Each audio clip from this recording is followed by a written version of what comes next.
When Sean Diddy Combs was handed a 50-month federal prison sentence, the reaction was instant: shock, confusion, disbelief.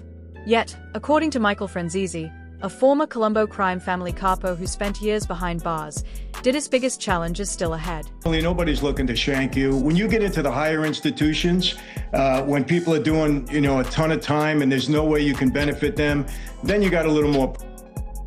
Maybe if he'd be in a camp type situation, that's a possibility. But based on the lifestyle and what he's done and what he's accomplished, if he had to go behind those bars for a lot of years, I think that he may commit. Franzese explained that despite the explosive headlines, Diddy's legal team skillfully navigated an extremely volatile situation. In his view, the judge took everything into account: the years of controversy, the relentless media attention, and the emotional pleas from Diddy's family. Ultimately, Diddy walked away with just over 4 years, a sentence many insiders believe could have been far more severe. He's disappointed, although he really shouldn't be. I think, a 4-year sentence here with already credit for the year or so that he has in, I think he did very well with respect to all of the drama and all of the circumstance around this trial. There was a lot of bad stuff out there, and I'm not saying, I'm not passing judgment on that, but it just looked really bad, and he could have gotten up to 10 years or 11 years. So I think the judge, took everything into consideration. I think his family today made a very good plea for him, and I think he did very well. That's my opinion.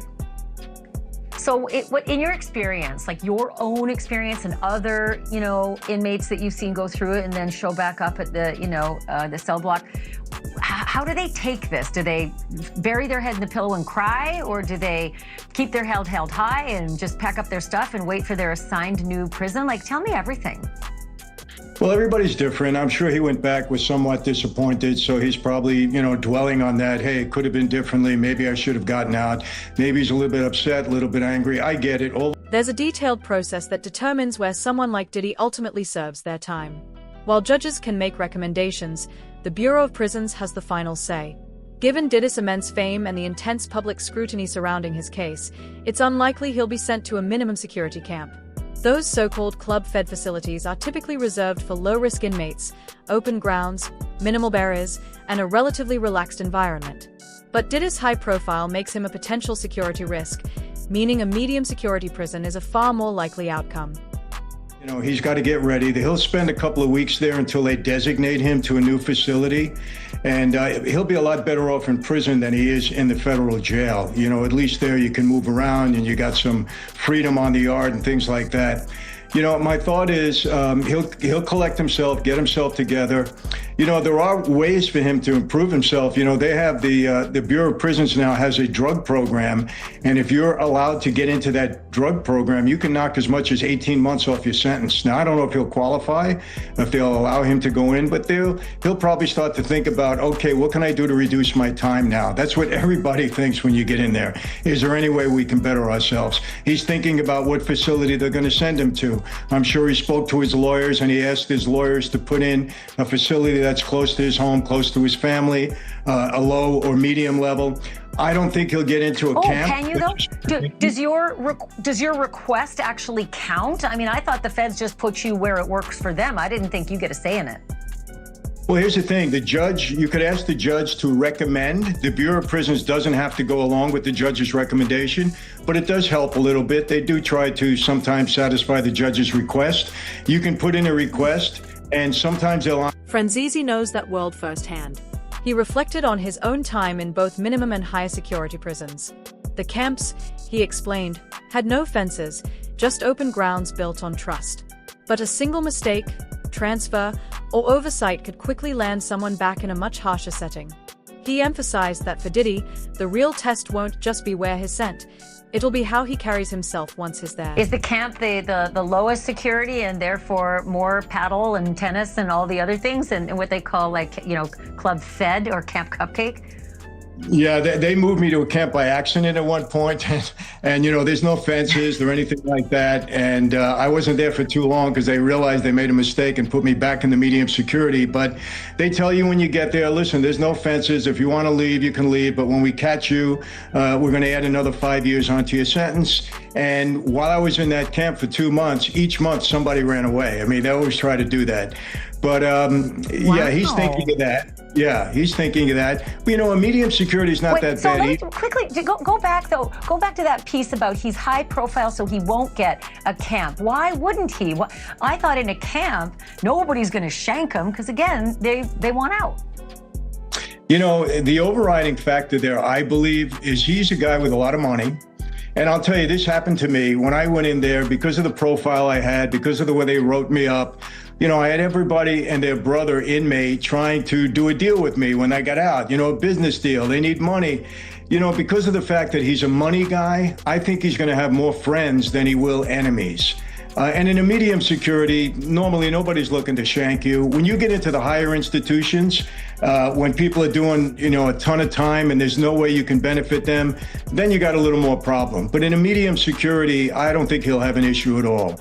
I really don't. He can be too much of a benefit to inmates that are always looking for something. And he could be a golden ticket for some people, at least in their mind. For Diddy, the real test will come inside those prison walls, far tougher than anything he faced in court. The isolation, the stripped-down routine, the distance from everything familiar, it all forces a kind of honesty that fame never allows. So, what happens next? His lawyers are working to place the hip-hop mogul in a facility close to his family, one that offers safety and rehabilitation. But Gene Deal, Diddy's former bodyguard, isn't convinced. He believes the sympathy surrounding Diddy's sentence is completely undeserved. The artist got him dropping to his knees at the time of the verdict, crying on the chair.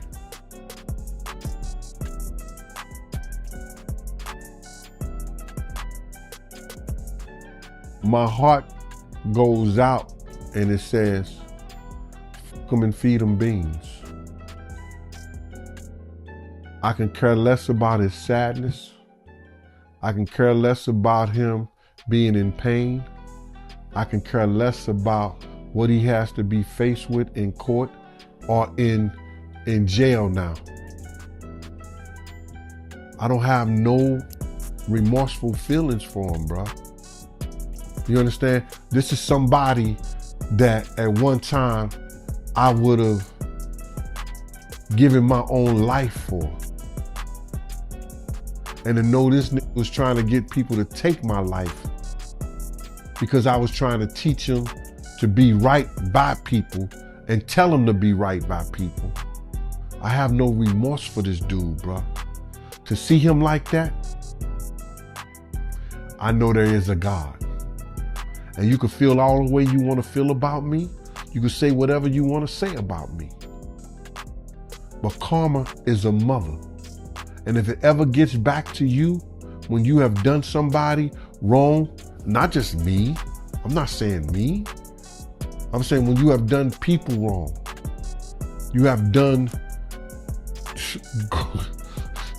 goals of people wrong, to see him on his knees begging like that,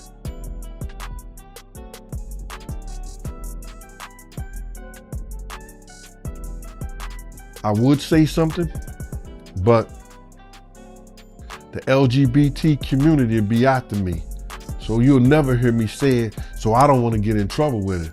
But bruh, I'm happier than a barrel of dicks to see him like that. On Monday, Diddy's defense team sent a letter to Judge Arun Subramanian, requesting that the Bureau of Prisons assign Diddy to FCI Fort Dix, a large, low-security federal facility in southern New Jersey. Attorney Tenny Geragos argued that Fort Dix would allow Diddy to address his substance abuse issues while maintaining close contact with his family and focusing on rehabilitation. The prison offers the well-known RDAP, the Residential Drug Abuse Program, a 9 to 12-month intensive course that helps inmates rebuild their lives and can reduce sentences by up to a year. For someone facing roughly 3 more years behind bars, that reduction could make a significant difference. But Gene Deal isn't buying it. He believes Diddy is past the point of redemption, and that, in the end, he's simply getting what he deserves. It's good. I don't have no sympathy I never have sympathy for somebody who was trying to take me from mine. You understand? Was he thinking about when he was telling people to get at Big Gene, to do this to Big Gene? Was he thinking about what if them dudes would have did that? Would he been thinking about me? Nah, bruh. Would he broke down and start crying for me? Nah, bruh. I don't have no sympathy for him. To see him like that, I know God is good. And God showed him. He can make you, he can break you. And I'ma say it again. You might get flagged for this. I'm happier than a f***ing in a barrel of dicks, bruh. Don't you see the smile on my face? Bruh, I'm gonna be totally honest with you. I don't have no sympathy at all. Cause I know he can play all the games he wanna play. Did he have sympathy when he said, I don't give a f*** if Pop gotta die. I don't give a f*** if Big gotta die. Suge Knight can go to jail. Did he have any sympathy when he said to Wolf, I don't need you no more? Meech said, I don't need you no more. Set him off. Did he have sympathy when he told Deferred, nah, I can't do that. Nah, I don't f with you. Nah, I can't do that like that. Did he have sympathy when he said to Wolf Mama, your son has delusions of grandeur. All he want to do is smoke weed and get high. Do you have sympathy for the notorious Big Mama? Talking about, I didn't go to the funeral. He ain't go to the funeral. Did he have sympathy for Craig Mack? Did he have sympathy for Black Rob to make sure he did the right thing by them? And he sure didn't have no damn sympathy for me when he told dudes to come at me. So looking at those pictures, bruh, I could tell you just like this, with no ifs, ands, and buts about it. I'm happier than a barrel of... Over the years, Fort Dix has housed its share of well-known inmates. For Diddy's legal team, the appeal is clear, it's close to home, offers easier family access, and provides a path toward genuine rehabilitation. But not everyone agrees it's the right fit. Christopher Zukis, author of the Federal Prison Handbook and a consultant who advises defendants on navigating the prison system, describes Fort Dix as unpredictable. He's warned that while the facility may appear calm from the outside, it has struggled with gang activity, contraband issues, and chronic staff shortages. And that could spell real trouble for Diddy, because inside America's prisons, there are still many who idolize Tupac. For some inmates at Fort Dix, the belief that Diddy played a role in the tragedy that took their hero's life could make him a serious target. Say, yo, listen here, man. This guy's life might be danger over here because people think that he has something to do with Pac. People think he has something to do with Biggie. Some of the people are still mad that he made making of the band walk to Brooklyn from, you know, to get the cheesecake, and just around the corner from the Cheesecake Factory. So, I mean, Juniors. So it might be some dumb shit. So y'all need to get him out of here and ship him to Jersey because somebody gonna kill him over here. Those are good arguments, if you want to call it, but it's bullshit. He gonna get the same treatment no matter how much money he got from them correction officers. Because if they don't and they get caught giving him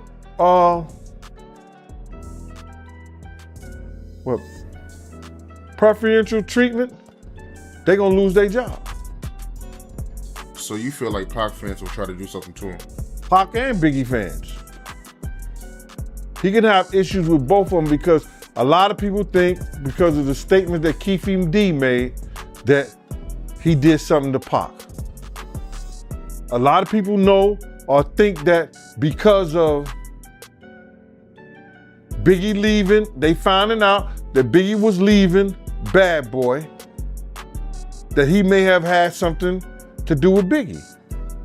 People feel that way. You hear it all the time. You see it all the time on the chats and all that. In fact, has recently suggested that Diddy's arrest in connection with Pac's murder might happen much sooner than anyone expects, especially now that Keefe D is reportedly threatening to pull back the curtain and expose everything. PD, his trial begins in February, and you know, his defense is the reason why he killed Tupac is because of Puffy. Puffy, he put a hit out on him and Suge, and I don't know, man. It ain't looking too good for Puffy. Brother, you know what? With a trial, you can't only use circumstantial evidence. You have to have some kind of physical evidence.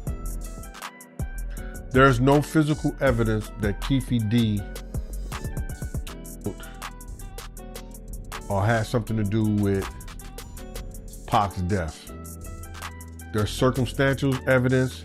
There's people that could probably testify or what somebody told them or heard. So now, Keefe D, lawyers and them did a great job when they did trial by judge. Because the judge is looking for physical evidence. What ties Keefe D to Puff?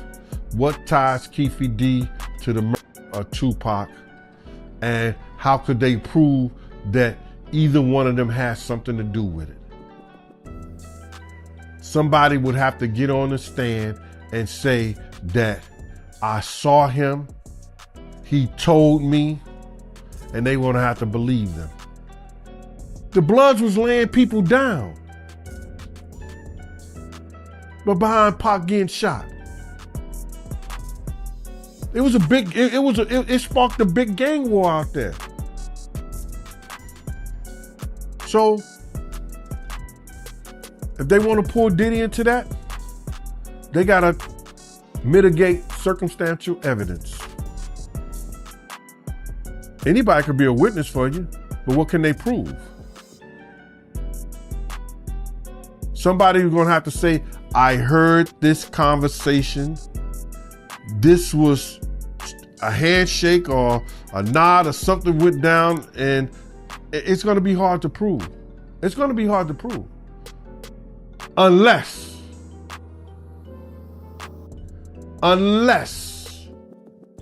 they follow the money. That said, low security prisons like Fort Dix are generally more relaxed than medium or high security facilities.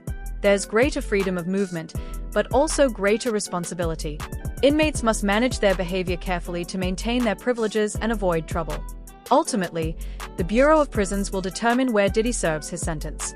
The judge's recommendation may carry some weight, but it isn't binding, and the Department of Justice has already stated it won't interfere with the decision. Wherever Diddy ends up, though, he'll need to be cautious, because crossing paths with the wrong crowd, especially anyone tied to old street loyalties, could be dangerous. He was doing stuff to please himself. And look, after talking to all the male escorts, I got a very clear idea that Cassie was with it. Oh, listen, I say all the time. Cassie was with it. She would pick out the guys. She would want to do stuff with the guys, even when the guys were over it. You know, she would run into the guys randomly, then call Diddy, said, oh, I saw so-and-so downstairs. Let's call him up. She didn't have to do that. Diddy was Nino Brown. Cassie was G-Money. Okay. That's just the fact. Right. Like, Diddy was... She was like, you know, Epstein and, what's her name? Giselle. But what happened was, G-Money wanted out. G-Money got tired of, you know, the treatment that they were experiencing at the hands of Nino Brown. So they wanted out. I mean, we can't sit here and act like there wasn't, you know, text messages where she was, you know, explicitly saying like, look, man, you treat me like a rag doll. I'm somebody's child. Or, hey, this is not what I want to do right now. So, but to your point, yes. And she could have left at that point. Right? We saw her try to leave and we saw how that played out. He chased after her in a towel and pulled her to the ground and beat her. Well, yeah, that was horrible, but that was one instance. The next day... That's all it takes. The next day, you could have left and never came back. It's easy to say that, but when you're experiencing that... It is. It's easy to say that, but when you're experiencing that kind of abuse at the hands of somebody, I can see why she would be afraid to just up and leave. And if you're thinking about it like this, if you're a person like her, you know where all the bodies are buried. Right.